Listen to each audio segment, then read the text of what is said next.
Hey there, finance enthusiasts. Welcome back to 4 Credit Guys. Today we're diving into part 4 of our series on the top securitization interview questions.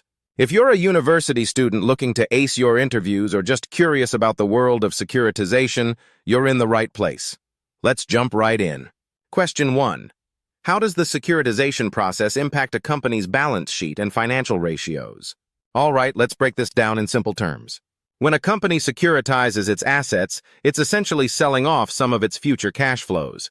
This process can have some pretty significant impacts on the company's balance sheet and financial ratios.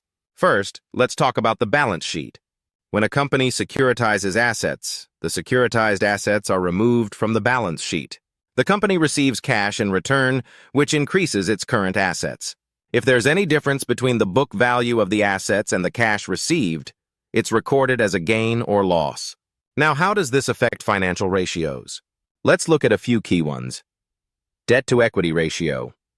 This often improves because the company is effectively converting receivables into cash without taking on additional debt. Return on assets. ROA. This might increase because the company now has fewer assets on its books, but its income may not decrease proportionally. Liquidity ratios. These generally improve because the company now has more cash on hand. Leverage ratios. These can improve if the securitization allows the company to pay down existing debt. Remember, while these effects often look positive on paper, it's crucial to consider the long-term implications.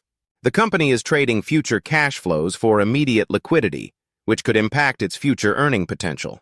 Question 2. Describe the main parties involved in a typical securitization transaction and their roles. Securitization isn't a solo act. It's more like a well-choreographed dance with multiple participants. Let's meet the main players. Originator. This is typically a bank or financial institution that creates and owns the assets being securitized. They're the starting point of the whole process. Special Purpose Vehicle, SPV, or Special Purpose Entity, SPE. This is a separate legal entity created specifically for the securitization. It buys the assets from the originator and issues securities backed by these assets. Investors. These are the folks who buy the securities issued by the SPV. They could be institutional investors, pension funds, or even individuals. Servicer, often the originator, but not always. The servicer collects payments from the underlying assets and passes them on to the SPV. Trustee. They represent the interests of the investors, ensuring that the terms of the securitization are met and that investors receive their payments.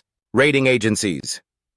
These independent bodies assess the credit quality of the securitized assets and assign ratings to the different tranches of securities.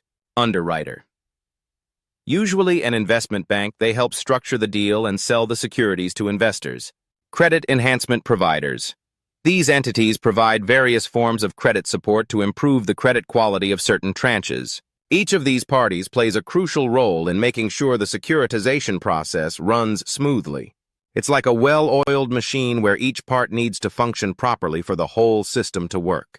Question 3. What factors would you consider when analyzing the credit quality of an asset pool for securitization?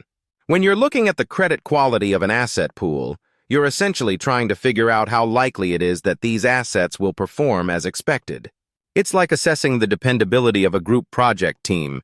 You want to know if they'll deliver on time and meet expectations. Here are the key factors to consider. Historical performance. Look at how similar assets have performed in the past. This includes things like default rates, prepayment rates, and recovery rates. Borrower characteristics. Consider factors like credit scores, income levels, employment status, and debt-to-income ratios of the borrowers. Asset characteristics. What type of assets are we talking about? For mortgages, you'd look at loan-to-value ratios, property types, and locations. For auto loans, you'd consider the age and type of vehicles. Diversification. Is the pool well diversified geographically and across different types of borrowers? Diversification can help mitigate risk. Economic factors. Consider the current economic environment and how it might affect the assets. Things like unemployment rates, interest rates, and GDP growth can all play a role. Originator's underwriting standards. How strict is the originator when approving these assets? Looser standards might mean higher risk. Seasoning. How long have these assets been performing? Older assets with a good payment history are generally seen as less risky. Legal and regulatory environment. Are there any legal or regulatory changes on the horizon that could affect these assets? Structural features. Look at any credit enhancements or other structural features that might affect the credit quality. Remember, the goal here is to get a comprehensive picture of the asset pool's quality. It's not just about looking at one factor, but how all these factors work together to create the overall risk profile. Question 4. How do interest rate movements affect the valuation of different types of securitized products? Interest rates and securitized products have a relationship that's as complex as a Shakespeare play. Lots of moving parts and sometimes unexpected twists. Let's break it down. Fixed-rate securities. When interest rates rise, the value of these securities typically falls. Why? Because newer securities will offer higher yields, making the existing ones less attractive. When interest rates fall, the value usually increases, as these securities now offer a higher yield compared to new issues. Floating-rate securities. These are generally less sensitive to interest rate changes because their rates adjust periodically. However, they're not entirely immune.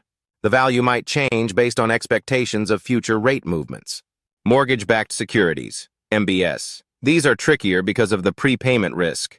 When rates fall, homeowners are more likely to refinance, leading to prepayments. This can actually decrease the value of MBS, as investors lose out on higher-yielding assets. When rates rise, prepayments slow down, which can extend the life of the security. This might decrease value due to the longer exposure to higher rates. Collateralized debt obligations, CDOs. The impact here depends on the underlying assets and the specific tranche. Senior tranches might behave more like traditional bonds, while equity tranches could be more sensitive to how interest rates affect the underlying asset's performance. Asset-backed securities, ABS. The effect varies based on the underlying assets. For example, auto loan ABS might be less sensitive to interest rate changes than student loan ABS. Commercial mortgage-backed securities, CMBS. These often have prepayment protection, making them less sensitive to interest rate declines than residential MBS. However, rising rates could still negatively impact property values and potentially the borrower's ability to refinance. The key takeaway here is that while interest rates are a crucial factor, their impact isn't uniform across all securitized products. It's essential to understand the specific characteristics of each security and how they interact with interest rate movements. Question 5. Explain the concept of tranching in securitization and its impact on risk and return profiles. All right, let's talk about tranching. It's like the VIP system of the securitization world. Imagine you're organizing a concert. You've got front row seats, middle seats, and back row seats. That's essentially what tranching does in securitization. In securitization, the pool of assets is divided into multiple classes or tranches. Each tranche has a different level of risk and, consequently, a different return. The waterfall structure. Cash flows from the underlying assets are distributed to the tranches in a specific order, like a waterfall. The senior tranches, our front row seats, get paid first. The junior tranches, back row seats, only get paid after the senior tranches. Risk and return profiles. Senior tranches. Lower risk, lower return. These are often rated TAA and appeal to conservative investors. Mezzanine tranches. Medium risk, medium return. These sit in the middle of the structure. Junior equity tranches. Highest risk, highest potential return. These absorb the first losses but also get any excess cash flow. Credit enhancement. Tranching itself is a form of credit enhancement for the senior tranches. The junior tranches act as a buffer, absorbing losses before they reach the senior tranches. Investor appeal. Different tranches appeal to different types of investors based on their risk tolerance and return requirements. This structure allows a wider range of investors to participate in the securitization market. Impact on overall deal. Tranching can make the overall deal more attractive by creating some very low-risk securities, senior tranches, out of a pool of riskier assets. Complexity and transparency. While tranching can optimize risk-return profiles, it also adds complexity. This complexity can sometimes make it difficult to accurately assess the risks, especially in the lower tranches. The key thing to remember about tranching is that it doesn't eliminate risk. It redistributes it. It's a way of slicing the pie so that different investors can choose the piece that best fits their appetite. And there you have it, folks. We've covered 5 more crucial securitization interview questions. Remember, understanding these concepts isn't just about acing interviews. It's about gaining a deeper insight into how modern finance works.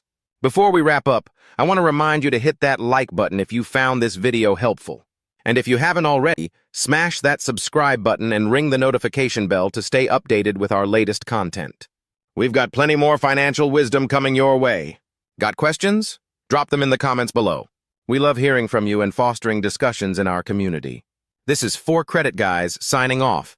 Keep learning, stay curious, and we'll see you in the next video.